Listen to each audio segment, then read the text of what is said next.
جن کو عبد القادر کہا جاتا ہے۔ اللہ اکبر کبیرہ، میرے غوث پاک کی شان کیا ہے۔ ایک مرتبہ حضور غوث پاک دریائے دجلہ کے کنارے سفر فرما رہے تھے، دریائے دجلہ کے کنارے سے گزر رہے تھے، آپ کا خادم آپ کے ساتھ میں تھا۔ اللہ اکبر کبیرہ، لیکن جب آپ گزر رہے تھے تو آپ نے دریا کے کنارے پر دیکھا کہ ایک عورت بہت شدت کے ساتھ میں رو رہی تھی۔ ایک عورت اتنی زور سے رو رہی تھی کہ اس کے رونے کی آواز آپ کے کانوں میں پڑی اور آپ کا دل دھڑکنے لگا، آپ کا دل بے چین ہو گیا۔ اللہ اکبر کبیرہ، کہ جب وہ عورت رو رہی تھی تو اس کی رونے کی آواز سے مچھلیاں بھی وہ چل پھر نہیں رہی تھی، مچھلیوں کے اندر بھی کوئی حرکت نہیں آ رہی تھی۔ اس کی رونے کی آواز سن کر کے مچھلیاں بھی بے چین ہو رہی تھی۔ اللہ اکبر کبیرہ، اتنی شدت کے ساتھ میں وہ عورت رو رہی تھی، اتنی زار و قطار سے وہ عورت رو رہی تھی، زار و قطار اس کی آنکھوں سے آنسو بہ رہے تھے، لیکن حضور غوث پاک کا دل بے چین ہو گیا، دل دھڑکنے لگا۔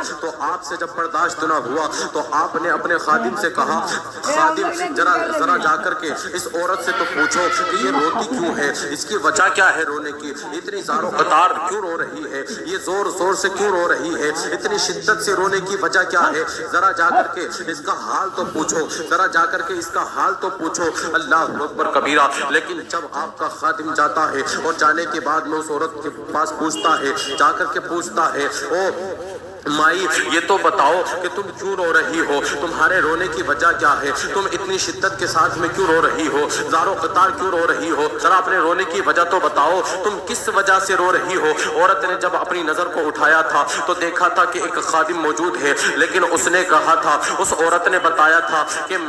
میرے رونے کی وجہ تم جاننا چاہتے ہو کہ میں کیوں رو رہی ہوں۔ تو اس نے کہا تھا، ہاں، خادم نے کہا تھا، ہاں میں جاننا چاہتا ہوں کہ تمہارے رونے کی وجہ کیا ہے۔ اس نے کہا تھا، میں جوانی کے عالم میں ہی ودوا ہو گئی تھی، میں جوانی کے عالم میں جب سہاگن بنی تھی تو میں جوانی کے عالم میں ہی ودوا ہو گئی تھی، لیکن جب میرے شوہر کا انتقال ہو گیا تو میرا شوہر میرے پاس ایک نشانی چھوڑ گیا تھا، میرے بیٹے کی شکل میں، ایک لڑکے کی شکل میں۔ جب میرا بچہ پیدا ہوا تو اتنا خوبصورت بچہ تھا، اتنا شاندار بچہ تھا، وہ میرے جگر کا ٹکڑا تھا، وہ میرے خوبصورت بچہ تھا، وہ میرا پیارا بچہ تھا، بہت ہی زیادہ میں پیار کرتی تھی اپنے اس بچے سے۔ اللہ اکبر کبیرہ، وہ اپنا درد بیان کر رہی تھی اور اس نے کہا کہ جب میرا بچہ بڑا ہو گیا، میں نے اسے پال پوس کر کے بڑا کیا، میں لوگوں کے یہاں کام کرنے کے لیے جاتی تھی، محنت مزدوریاں کرتی تھی اور میں اس سے جو حاصل کرتی تھی وہ میرا بیٹا بھی کھاتا تھا، میں بھی کھاتی تھی، ہم دونوں کی زندگی یوں ہی گزر بسر ہو رہی تھی۔ لیکن جب جوانی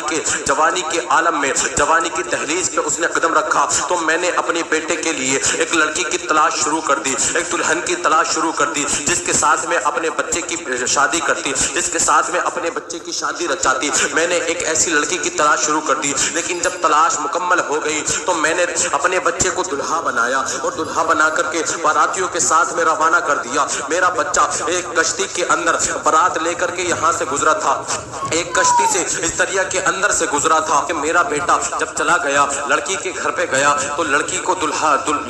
لڑکی کے گھر والوں نے دلہن بنا دیا اور میرے بیٹے کے ساتھ میں نکاح کر دیا، اور نکاح کرنے کے بعد میں اور میرے بیٹے کے ساتھ میں شادی کروا دی، اور شادی کروانے کے بعد میں اسے عزت کے ساتھ میں وہاں سے رخصت کر دیا۔ لیکن جب کشتی یہاں بیچ مجھار میں آئی تھی تو وہ پھنس گئی تھی، کشتی جب دریاؤں کی طغیانی میں پھنس گئی تھی، طوفان آئے، طغیانی آئی، لہریں آئی تو وہ کشتی پھنس گئی تھی۔ دیکھتے ہی دیکھتے وہ کشتی ڈوبنے لگی تھی اور میرا بیٹا بھی اس کے اندر غرق ہو گیا، اس کشتی کے ڈوبنے میں میرا بیٹا بھی غرق ہو گیا، دلہا دلہن بھی غرق ہو گئے، اور بہت سارے باراتی بھی اس کے ساتھ، باراتی بھی بغداد کے بہت سارے لوگ بھی اس کے ساتھ میں غرق ہو گئے، سارے لوگ غرق ہو گئے۔ لیکن اب تک یہ پتہ نہیں چلا کہ وہ کشتی والے کہاں گئے، اب تک تو مچھلیاں بھی کھا گئی ہوں گی، اب تک تو پتہ نہیں کیا ہوا ہوگا۔ میرا ایک ہی سہارا تھا، میں اس وجہ سے یہاں آ کر کے رو لیتی ہوں، اور میں اتنی شدت کی وجہ سے اسی وجہ سے روتی ہوں، جب تک میرا دل نہیں بھر جاتا، جب تک میرا رو کر کے دل نہیں بھر جاتا، میں چپ نہیں ہوتی ہوں،